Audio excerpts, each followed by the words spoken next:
magacaygu waa maxamed cali siyaad waxaan ka mid ahay maamulka radio Gaalkacyo dhammaan shaqalaha radio Gaalkacyo waxaan ugu hambalyeeyaa sanad gurada 25aad ee ka soo wareegtay aasaaska radio Gaalkacyo waxaan leeyahay hambalyo waxaan aad ugu faraxsanahay maanta inaan u dabaaldegayno sanad guradii 25aad ee ka soo wareegtay aasaaska radio Gaalkacyo waxaan ugu dabaaldegaynaa farxad inaynu aad u jecelnahay inaynu sanad kasta u dabaaldegno sanad gurada radio Gaalkacyo dhammaan shaqaalaha radio Gaalkacyo kuwa hadda xilligan ka shaqeynayay kuwii hore uga soo shaqeeyay iyo maamulkaba waxaan leeyahay hambalyo sanad wanaagsan sanadkan sanadkiisa kale waxaan ilaahay ka rajaynayaa in sanad guradan sidaan oo kale ilaahay uu nagu gaarsiiyo annagoo caafimaad qabna insha Allah. Bismillahir Rahmanir Rahiim. Magacaygu waa Sagal Saciid Xasan. Waxaan ka mid ahay shaqaalaha radio Gaalkacyo. Waxaan salaamayaa dhammaan ummadda Soomaaliyeed, ummadda reer Puntland, reer Gaalkacyood. Waxay ku beegan tahay 25 guuradii ka soo wareegatay xilligii dhidibada loo aasaasay radio Gaalkacyo oo ah 18 bisha 8aad sanadka 2018 oo ah maalin nagu qiimo weyn noo leh dhammaan haddaan nahay shaqaalaha radio Gaalkacyo waxaan halkaan hambalyo u dirayaa agaasimaha ugu horeeya Cawil Maxamuud Cabdi oo kamid ah shaqaalaha radio Gaalkacyo waxaan kaloo hambalyo u dirayaa dhammaan shaqaalaha radio Gaalkacyo kuwii hore uga soo shaqeeyay iyo kuwa hadda ka shaqeeya waxaan leeyahay hambalyo meel kasta oo joogtaan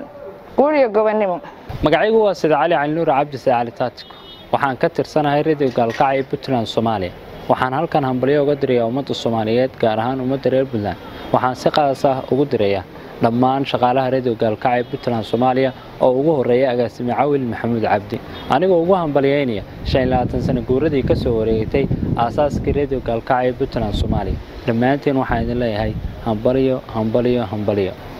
magacaygu waa Caashe Cismaan Saciid waxaan ka howlgalaa shabakada radio Gaalkacyo Puntland Soomaaliya dhammaan waxaan ka qayb qaataa barnaamijyada ka baxa idaacada waxaan u hambalyeynayaa ummadda Soomaaliyeed khaasatan ummadda reer Puntland iyo bahda shaqo wadaaga aan nahay oo ugu horeeya agaasimaheena Cawil Maxamuud Cabdi waxaan leeyahay hambalyo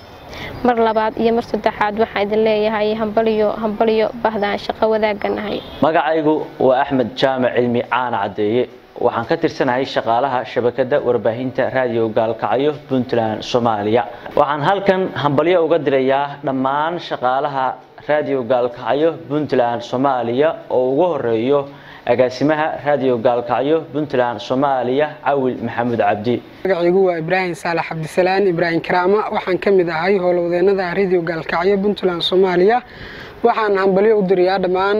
shaqaalaha guud ee radio Gaalkacyo Puntland Soomaaliya gaar ahaan waxaan hambalyo u dirayaa agaasimaheena Cawil Maxamuud Cabdi. aniga Cabdiraxmaan Saraad Kaahiye kana howlgalaha warbaahinta radio Gaalkacyo Puntland Soomaaliya waxaan hambalyo u dirayaa bulshada reer Puntland gaar ahaan bahda radio Gaalkacyo ugu horeeyo agaasime Cawil aniga ugu hambalyeynaya 25 guuradii ka soo wareegatay aasaaskii radio Gaalkacyo. magacaygu waa Saxo Cabdi Maxamed waxaan halkan hambalyo uga dirayaa dhammaan ummadda Soomaaliyeed ummadda reer Puntland iyo khaasatan howlwadanada radio Gaalkacyo Puntland Soomaaliya ana ugu hambalyeynaya sanad guuradii ka soo wareegatay aasaaska idaacadda radio Gaalkacyo 20 sano jirsatay waxaan leeyahay hambalyo. magacaygu waa Xuseen Nuur Xuseynaaji waxaan hambalyo u dirayaa guud ahaan ummadda Soomaaliyeed gaar ahaan kuwa reer Puntland khaasatan bahda aan shaqo wadaagta nahay ee radio Gaalkacyo Puntland Soomaaliya waxaana ugu hambalyeynayaa aasaaska sanad guuradii ka soo wareegtay markii la aasaasay radio Gaalkacyo Puntland Soomaaliya 18 Agost 1993. Radio Gaalkacyo